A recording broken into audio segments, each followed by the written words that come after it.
नमस्कार दोस्तों, स्वागत है आपका क्रेजी क्रिप्टो मिंटू में। बेबी डॉज नीचे क्यों आ रहा है? लोग परेशान होने लगे। सर न्यूज इतनी बड़ी, बेबी डॉज का प्राइस नीचे आ रहा है। तो मेरे भाई बहुत ज़्यादा नहीं आ रहा है, थोड़ा सा होल्ड कीजिए। और बाकी थोड़ा सा मार्केट के बारे में जानते हैं। रिच क्वैक थोड़ा सा पंप किया गया, क्यों? क्योंकि बाकी मीम कॉइन्स उड़ रहे हैं इस वजह से। और इथेरियम में देखिए थोड़ा सा सेल प्रेशर आ रहा है और मार्केट तो आपका एकदम साइड में हो गया है। उसकी वजह क्या है देख लेते हैं वो भी। और आपका सिवाय नू में एक छोटी सी अपडेट है आपकी, केवल नॉलेज के लिए। बाकी प्राइस में कुछ होना जाना नहीं है इस अपडेट से। अब लेते हैं बेबी डॉज में कैसा प्राइस नीचे आ रहा है। तो मेरे भाई कहाँ आया, कितना आ गया? जरा सा भी नीचे आता है तो आप ये सोचते हो कि ये नीचे नहीं आना चाहिए। भाई ऐसा होता ही नहीं है कि प्राइस नीचे नहीं आए। अरे आप नहीं लोगे तो लेकिन जो महारथी बैठे हुए हैं, प्लेयर बैठे हुए हैं, वो तो प्रॉफिट लेंगे ना। उन्होंने एक अच्छा खासा यहाँ पर थोड़ा सा प्रॉफिट बुक किया तो प्राइस हल्का सा नीचे आया। अभी जैसे बेबी डॉज का प्राइस जो है 8x0366 सीरीज चल रही है जब मैं वीडियो बना रहा हूँ डॉलर में। तो मेरे भाई इसी सीरीज के आसपास तो चल ही रहा है प्राइस। और मैंने जो अपनी एक तरह से सेल करना है या मुझे जो प्रॉफिट बुक करना है उसकी सीरीज मैंने जो है 38 या 38 से ऊपर ही रखी है। यानी कि 38 से लेके 40 तक मुझे 25-50% तक अपना प्रॉफिट ले लेना है। अभी मैं वेट कर रहा हूँ। मैं अभी कोई ना सेल कर रहा हूं ना ही प्रॉफिट बुक कर रहा हूं। मेरी स्ट्रेटेजी मैंने बता दी कि 38 और 40 यहां तक मैं वेट करूंगा। और उसके बाद अगर ऊपर जाता है तो और वेट करूंगा, नहीं जाता तो यहां तक मैं अपना प्रॉफिट जो है निकालना शुरू कर दूंगा। लेकिन पूरा वो कहता है एक तरह से अंदर से वो फीलिंग्स यही कह सकते हैं कि अभी तो न्यूज की शुरुआत भी नहीं हुई है। कौन कौन से एक्सचेंज हैं अभी तो इसकी भी वो कहते हैं जानकारी बाहर नहीं आई है। तो अभी हम इतनी जल्दीबाजी क्यों करें? भाई जो वेल्स है ना उनको ज़्यादा फर्क नहीं पड़ता है। लिस्टिंग हो तो ठीक, बाइंग हो तो ठीक, उन्हें कोई नहीं, उन्हें तो अपने इससे मतलब रहता है, उन्हें तो प्रॉफिट मिलना चाहिए। तो भाई इसलिए उन्होंने थोड़ी सी अपनी यहाँ पर सेल कर दिया तो प्राइस हल्का सा नीचे आ गया। तो इसमें यार ज़्यादा पैनिक वाली कोई ज़रूरत नहीं है। आप होल्ड कर सकते हैं तो कीजिए। मैंने अपनी स्ट्रेटजी बता दी कि 38 सीरीज से मैं इंतजार करूंगा कि ये 40 क्रॉस करे। 40 के बाद और क्रॉस करता है तो और इंतजार करूंगा, उसके बाद ही देखूंगा क्या करना है। आप देख लीजिए आपको क्या करना है। रिच क्वैक मैंने इसका जो है अपडेट तुरंत ही जैसे ये पंप करने को हुआ मैंने अपडेट दिया था टेलीग्राम पर। अब किन लोगों ने लिया नहीं लिया प्रॉफिट, लेकिन हाँ ये जरूर था ये केवल पंप किया गया था। देखिए इसमें कोई ऐसा अपडेट नहीं था, कुछ भी इसमें हुआ नहीं था। केवल मीम कॉइन्स जो अभी उड़ रहे हैं, मीम कॉइन्स में जो आप स्पाइक देख रहे हैं उसकी वजह से रिच क्वैक वालों ने मुझे लगता है कि इसको जबरदस्ती पंप कर दिया था। अब उसका फायदा किस किस ने उठाया कमेंट सेक्शन में एक बार जरूर बताइए। क्योंकि दोपहर के वीडियो मैंने आपको जो है वोल्ट इनू के बारे में बताया। तो वोल्ट इनू का तो देखिए मंडे को कंफर्म है, कुछ ना कुछ अनाउंसमेंट होना है उसकी वजह से उसमें प्राइस में आप थोड़ा सा देख रहे हैं कि स्पाइक नजर आ रहा है। लेकिन रिच क्वैक में ऐसा कुछ नहीं था। तो इसलिए कई बार ऐसी चीजें भी हो जाती तो उसका फायदा उठाइए, तुरंत उसको वहां से अपना प्रॉफिट निकालिए।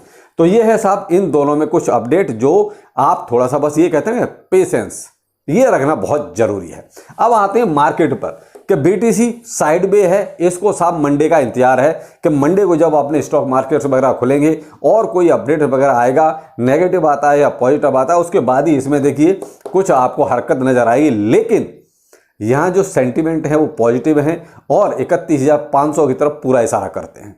हमें सेंटिमेंट भी देखने पड़ेंगे कि आखिर मार्केट में चल क्या रहा है, इनफ्लो आउटफ्लो क्या है।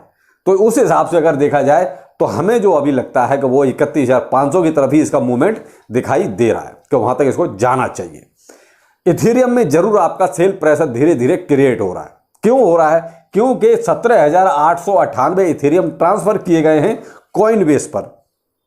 अब भाई वॉलेट से एक्सचेंज पर जाएगा तो कहीं ना कहीं सेलिंग का ही वो कहता है 90% तो सेलिंग का ही लगता है कि ये सेल होने के लिए गया।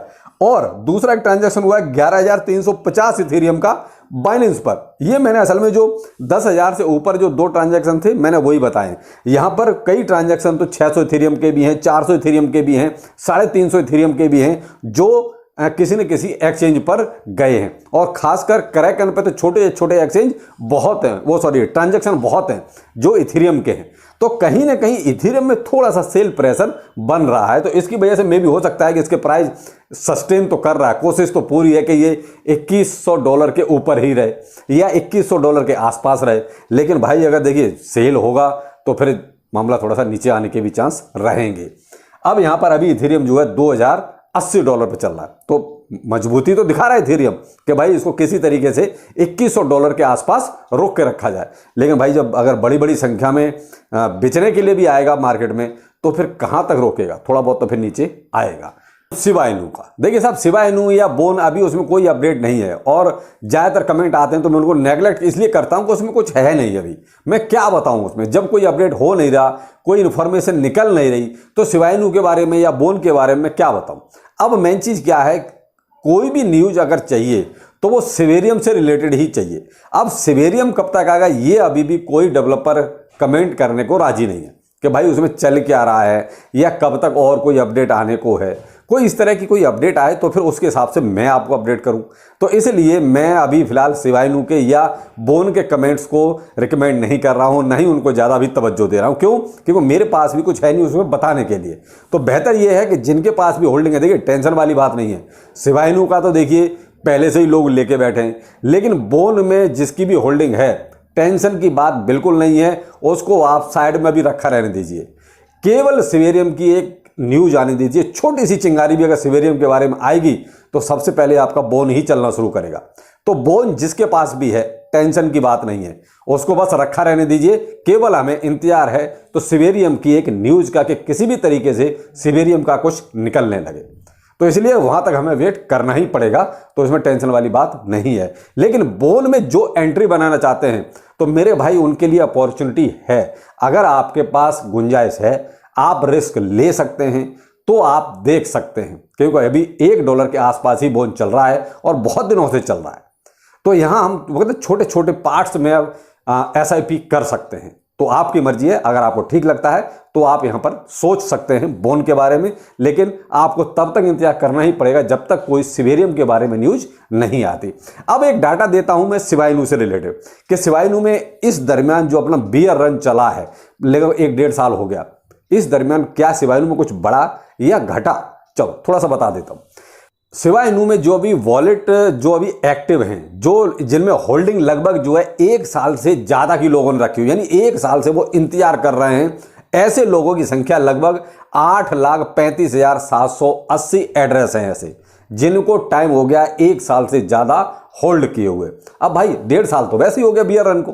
अब जिसने मान लीजिए इस बियर रन से पहले लिया है उसको कहीं प्रॉफिट तो हुआ नहीं। तो यहाँ अगर ये कहो कि ये रुके हुए हैं तो भाई यहाँ बहुत से लोग तो मजबूरी में रुके हुए हैं, क्या करें, जब लॉस में बेच के फायदा क्या है। तो इसलिए कुछ यहाँ ये मान सकते हैं कि कुछ लोग तो यहाँ मजबूरी में रुके हुए हैं, इतने लोगों में से। अब कुछ लोग ऐसे हैं जो 1 महीने से और 12 महीने के बीच में हैं, यानी इतने दिनों से ये होल्ड करके बैठे इस इंतजार में कि अब शिबा इनू का प्राइस बढ़ेगा, अब शिबा इनू का प्राइस बढ़ेगा। तो ऐसे लोगों की संख्या 3,65,570 है।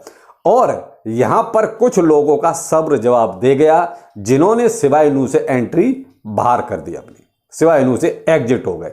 ऐसे लोगों की संख्या है 68,140, यानी इस 1 साल में 1 महीने से लेकर 12 महीने के बीच में 68,140 लोगों ने शिबा इनू को छोड़ दिया, टाटा बाय बाय कर दिया। इसलिए कर दिया कि उनको शायद ये लगता है कि अब इसमें कुछ नहीं रखा, ये सिर्फ हाइप बनाने के लिए रह गया है, इसलिए शायद उन्होंने छोड़ दिया। अब उनकी मर्जी है भाई, उनका अपनी थिंकिंग है, क्या रहा होगा वो तो वही जानते हैं।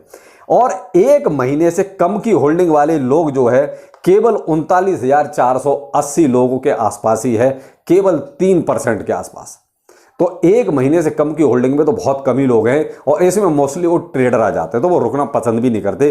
ट्रेडर को देखिए पैसा चाहिए, उसको अगर प्रॉफिट हो रहा है, चाहे वो बड़ी मछली है चाहे छोटी मछली है, चाहे इंस्टीट्यूशनल बायर चाहे कहते हैं नॉर्मल इंसान है, वो अगर ट्रेडिंग कर रहा है तो वो रुकना पसंद नहीं करेगा। शिबा इनू अगर प्रॉफिट देगा तो वो शिबा इनू में रहेगा, शिबा इनू अगर प्रॉफिट नहीं दे रहा है तो वो रुकना पसंद नहीं करेगा। फिलहाल ऐसे लोगों की संख्या केवल 39,000 के आसपास है। तो ये वो डाटा है जो शिबा इनू के लोगों को थोड़ा सा पता होना चाहिए कि लॉन्ग टाइम होल्डिंग में कितने लोग अभी हैं शिबा इनू में और कितने लोग छोड़ भी रहे हैं, क्यों छोड़ रहे हैं उनकी वजह वो जान सकते हैं। लेकिन हम एक अंदाज़ा लगा सकते हैं कि इस बियर रन में शिबा इनू ने कहीं कोई बहुत अच्छा रिटर्न दिया ही नहीं, इसलिए उन्होंने एग्जिट करना ज़्यादा जरूरी समझा। कुछ आज संडे है तो इस वजह से मार्केट में कोई ज़्यादा हलचल है नहीं, लेकिन भाई मुझे तो अपडेट देना ही है कि जो भी मार्केट में चल रहा है, क्या चल रहा है, अच्छा चल रहा है, खराब चल रहा है। तो इसलिए देखिए मैं तो आपके सामने हाजिर हूँ, मेरी ड्यूटी तो पूरी है। बाकी चलते हैं, फिर मिलेंगे, नमस्कार।